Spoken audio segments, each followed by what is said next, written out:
Hello everyone, स्वागत है आप सभी का हमारे यूट्यूब चैनल में। आज हम बात करने वाले हैं डिजिटल थर्मामीटर की।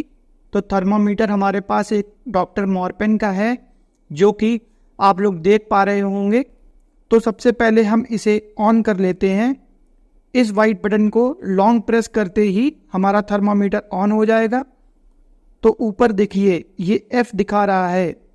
F का मतलब होता है फ़ारेनहाइट।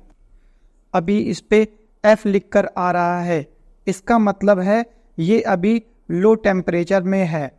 और जैसे ही ये किसी बॉडी के कांटेक्ट में आएगा वैसे ही इसकी रीडिंग आना शुरू हो जाएगी। और इसको हम लोग अपनी जुबान के नीचे या बगल में दबाते हैं। जब इसकी फाइनल डी हो जाती है तो ये वीप करने लगता है। जब हमें वीप की आवाज़ आती है तो हमें चेक करना है कि इसका टेम्परेचर कितना है। तो जैसे हम बगल से टेम्परेचर लेते हैं तो वह हमारे कोल्ड टेम्परेचर से 1 डिग्री सेल्सियस कम होता है। और यदि हम अपनी जुबान के नीचे थर्मामीटर को रखकर टेम्परेचर मेज़र करते हैं तो वह हमारा एक्यूरेट कोल्ड टेम्परेचर के समान रहता है। तो जैसे हम बगल से टेम्परेचर लेते हैं तो हमारा जो कोल्ड टेम्परेचर रहता है उससे 1 डिग्री सेल्सियस कम रहता है। जो हमारा कोल्ड टेम्परेचर रहता है उसको हम जबान से या रेक्टम से या एनस के द्वारा ले सकते हैं।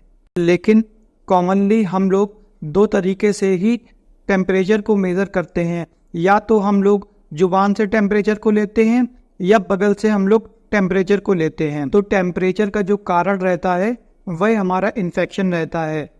और हमारा जो नॉर्मल टेम्परेचर जो होता है वह हमारा फ़ारेनहाइट के अंदर 98.6 होता है और सेल्सियस के अंदर 37 डिग्री सेल्सियस होता है।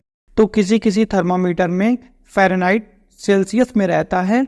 मैं आपको दिखाता हूँ, जैसे यहाँ पर तो ये अभी फ़ारेनहाइट में है। इसको सेल्सियस में कैसे कन्वर्ट करेंगे मैं आपको बताता हूँ। सबसे पहले थर्मामीटर को ऑफ कर दीजिए। अब इसको लॉन्ग प्रेस करके ऑन कीजिए। अब आप देखिए ऊपर आपको C दिख रहा है। पहले फ़ारेनहाइट में था तो वहाँ पर F दिख रहा था, लेकिन अब C दिख रहा है। तो C का मतलब है हमारा सेल्सियस में ये कन्वर्ट हो चुका है। इसी प्रकार से हम सेल्सियस से फ़ारेनहाइट में कन्वर्ट कर सकते हैं। यदि आपको वीडियो अच्छी लगी हो तो प्लीज़ वीडियो को लाइक कीजिएगा, सब्सक्राइब कीजिएगा और बेल नोटिफिकेशन को दबाना बिल्कुल भी मत भूलिएगा। Thank you.